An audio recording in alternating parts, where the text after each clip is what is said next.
Currently जो हमारे country के लीडर हैं he wants to be in good terms with obviously क्योंकि हमारा फोकस कंट्री की ग्रोथ है other than getting into clash. तो उस ग्रोथ को देखते हुए तो एक बहुत अच्छा, लोग कहते हैं साइलेंट है Modi ji, they need to government को रिस्पॉन्ड करना चाहिए चीज़ों पे। पर I believe he is holding it under a strategy कि हम अपने रिलेशनशिप्स ठीक रखें, फोकस अपना जो ग्रोथ पे रखें। जो वो बड़ी कंट्रीज़ को चैलेंज कर रहे हैं, तो हमारे पास काफ़ी एज़ एन कंट्री हमारे पास काफ़ी अपॉर्च्युनिटी रहेगी for new manufacturing opportunities, manufacturing plants लगाने के लिए। वेस्टर्न कंपनीज़ ने ऑफिसेज़ खोलने आईटी प्रोडक्ट्स के लिए। So Bangalore is very rich in terms of जितना आईटी का प्रोफेशनल एम्प्लॉयज़ वहाँ प्रोफेशनल्स अवेलेबल हैं। तो I believe this is an opportunity for our country, जो ये ट्रेड वॉर चल रहा है between major countries, but we can smartly gain out of this kind of crash between the countries. True, got it. And हमारे लिए भी अच्छा रहेगा कि हम मेड इन इंडिया वाली चीज़ों पे हम ज़्यादा फोकस करें rather than made in China और America and all. But still India की इकोनॉमी अमेरिका के डिसीजंस पे ज़्यादा कनेक्टेड होती है, तो उसके बाद इसमें इन दोनों के रिलेशंस में कोई कनेक्शन में कोई प्रॉब्लम नहीं आएगी? सिर्फ इंडिया ही नहीं, पूरी दुनिया का ना बहुत वेदर जो अमेरिका में होता है वो इम्पैक्ट करता है, हम सबको ये इम्पैक्ट करता है as an country like India. हम तो चाहते ही हैं, करंटली जो हमारे कंट्री के लीडर हैं he wants to be in good terms with obviously क्योंकि हमारा फोकस कंट्री की ग्रोथ है other than getting into clash. तो उस ग्रोथ को देखते हुए तो एक बहुत अच्छा, लोग कहते हैं साइलेंट है Modi ji, they need to government को रिस्पॉन्ड करना चाहिए चीज़ों पे। पर I believe he is holding it under a strategy कि हम अपने रिलेशनशिप्स ठीक रखें, फोकस अपना जो ग्रोथ पे रखें। So under that strategy I believe we are doing very well. So वो इम्पैक्ट शायद हम पे इतना ना आए। So okay, again I am saying, आप नेगेटिव में से भी पॉजिटिव गेन कर कर सकते सकते हैं इफ़ यू स्टे काम। तो ये वो सिचुएशन है। हैं। ओके, बट जो ये यूएस टैरिफ है ये इंडियन कंपनीज पे क्या इम्पैक्ट लेकर आएगा जो इंडिया अमेरिकन फर्म्स के साथ काम करती हैं? बहुत ज़्यादा मेजर बिजनेसेस जो इंडिया में और अमेरिकन कंपनीज का जो एक्सचेंज ऑफ गुड्स है, that is one is pharma. Pharma obviously काफ़ी सारी मेडिसिन यहाँ से जाती रही हैं, ड्रग्स जाते रहे हैं, तो उनको एक फॉर टाइम बिंग इम्पैक्ट तो आएगा, प्रोडक्शन पे इम्पैक्ट आएगा। बट साथ के साथ एक इंडस्ट्री के साथ जो मल्टीपल और इंडस्ट्रीज़ हैं, जब वो अपनी मैन्युफैक्चरिंग यूनिट खोलेंगे तो parallel growth, job creation, opportunities, सारा कुछ ही मुझे लगता है कि वो बैलेंस आउट होता जाएगा।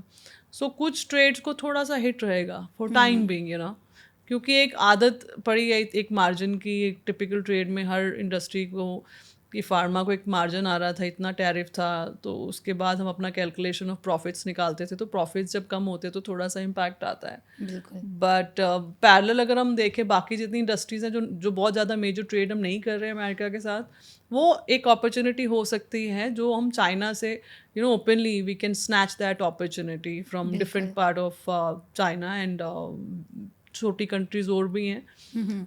सो ये अपॉर्चुनिटी मुझे लगता है हमें इनकैश करनी चाहिए। ट्रू।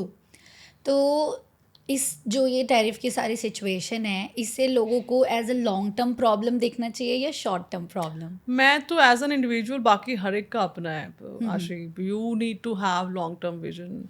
आज की प्लानिंग नहीं, हम परसों की, उसके बाद की प्लानिंग करते हैं, और ये हमारा हमारी फितरत में रहा है। हमारे बड़ों ने हमें सिखाया कि आप we always been in habit of saving for future. तो वो आदत वहीं से आती है कि हम फ्यूचरिस्टिक सोचते हैं। तो हमें सोच लंबी रखनी चाहिए। आज का कोई भी हमारा एक्शन रिएक्शन, उसका इम्पैक्ट कल परसों हमारी कंट्री के ऊपर, हमारी कमिंग जनरेशन के ऊपर क्या आने वाला है। तो वो बड़ा केयरफुल रिएक्शंस दे रही है, गवर्नमेंट भी बहुत केयरफुल रिएक्शंस दे रही है, and I think that is the right way. जो कमर्शियल प्रॉपर्टी इन्वेस्टर्स हैं उनके लिए कितना रिस्की हो जाएगा अब? कमर्शियल में आप अगर वैसे हम एक टिपिकल इंडस्ट्री जो under SEZ, warehousing, logistics, manufacturing units, industrial growth बहुत नज़र आती है। और वेयर हाउसिंग ग्रोथ बहुत नज़र आती है। जब ऑब्वियसली चीज़ें बनेंगी, उनको स्टोरेज के लिए जगह चाहिए, फिर ट्रांसपोर्टेशन को एक बहुत बड़ी अपॉर्चुनिटी मिलती है, तो जॉब क्रिएशन है। कमर्शियल, अगर आप टिपिकल रिटेल स्टोर्स, दुकानों की बात करते हो, वो अभी थोड़ा उसको ऑर्गेनाइज होने में टाइम लगेगा। स्टेट वाइज हमारी स्टेट में सिनेरियो डिफरेंट है, दिल्ली एनसीआर में डिफरेंट है, ऑब्वियसली आप साउथ साइड जाएंगे वहाँ डिफरेंट है। सो फार नॉर्थ इंडिया में कमर्शियल अभी ऑर्गेनाइज होना शुरू होएगा। ट्रू, या ठीक है। कंपैरेटिवली मुझे लगता है कि रेजिडेंशियल डेवलपमेंट जो चल रही है वो ऑर्गेनाइज होती जा रही हैं। एट पॉइंट हम लोग वो चीज़ फील कर रहे हैं कि काफ़ी end user demand supply balance होती जा रही है। Now we getting market also is performing very well, and developer is also started understanding कि प्रोडक्ट का मार्जिन और जो आपने प्रोडक्शन करनी है अफोर्डेबल हाउसिंग का, तो वो बैलेंस काफ़ी अच्छे से दीनदयाल योजना में जो प्लॉटिंग आ रही है, अफोर्डेबल स्कीम्स में जो प्लॉटिंग आ रही है, उसकी बहुत अच्छी डिमांड आ रही है। तो वैसी इन्वेंट्री बिकते जा रही है, उसमें कोई there is no challenge in that. Okay, okay. अभी जैसे हम चाइना की बात कर रहे थे, तो आपके अकॉर्डिंग क्या चांसेस हैं कि जो ग्लोबल कंपनीज हैं वो चाइना से शिफ्ट होकर इंडिया आएगी अगर चाइना पे इसका ज़्यादा इम्पैक्ट होता है? चाइना पे इम्पैक्ट तो ऑब्वियसली काफ़ी बड़ा, हमें पड़ा हुआ थोड़ा है। सा for some time we found it very abnormal also. जैसे वो मल्टीप्लिकेशन हुई है टैरिफ में, तो वो बड़ा ऐसा लगा कि दो जिद्दी बच्चे खेल रहे हैं। बट अगेन ये बाकियों के लिए अपॉर्चुनिटी है, and we being the after China we are the biggest country in size of population, in size of young population, in size of resources, weather opportunities, तो सबसे ज़्यादा बेनिफिट इंडिया को दिखता है। अगर चाइना की इकोनॉमी को इम्पैक्ट आता है तो we will be getting a very good hit after that. क्या लोकल बायर्स को ग्लोबल इश्यूज का टेंशन लेना चाहिए? ये तो हमारा टेम्परामेंट है एक, we like to discuss people those who have time, तो हम डिस्कशंस करते हैं। इम्पैक्ट आपको मोर देन प्रैक्टिकली कितना, फाइनेंशियली कितना आ रहा है, वो हो सकता है कि हमारे इमोशंस को, हमारी सोच को वो चीज़ें कर रही हैं। बाकी शेयर मार्केट से जो लोग जुड़े हैं उनको बहुत मेजर इम्पैक्ट पड़ ही रहा है, और शेयर मार्केट से somehow the major population is connected, चाहे वो छोटे स्केल पे इन्वेस्ट करें, बहुत बड़े स्केल पे इन्वेस्ट करें।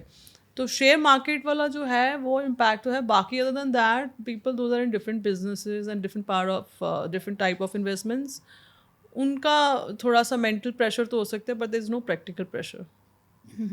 आपने कहा कि हमें एज अ इंडिया इस अपॉर्चुनिटी को फटाफट से स्नैच कर लेना चाहिए, जो भी क्लैश हो रही है।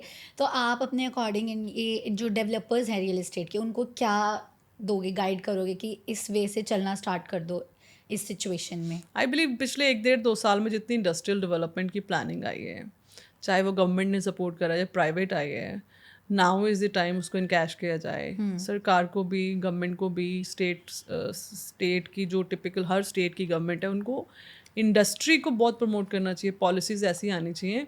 Now we should look major development in residential and industrial, parallelly industrial growth जितनी होएगी, जॉब्स क्रिएशन है और बिजनेस अपॉर्चुनिटीज़ हैं, सेफ्टी ऑब्वियसली, क्राइम पर जितना हम क्राइम को लेके एक रहते हैं, सिक्योरिटी अपनी को लेके हम एक कंसर्न रहते हैं, जितने लोग बिजी रहेंगे, काम में रहेंगे, प्रोस्पेरिटी रहेगी, तो वो सारा कुछ बैलेंस होता जाएगा।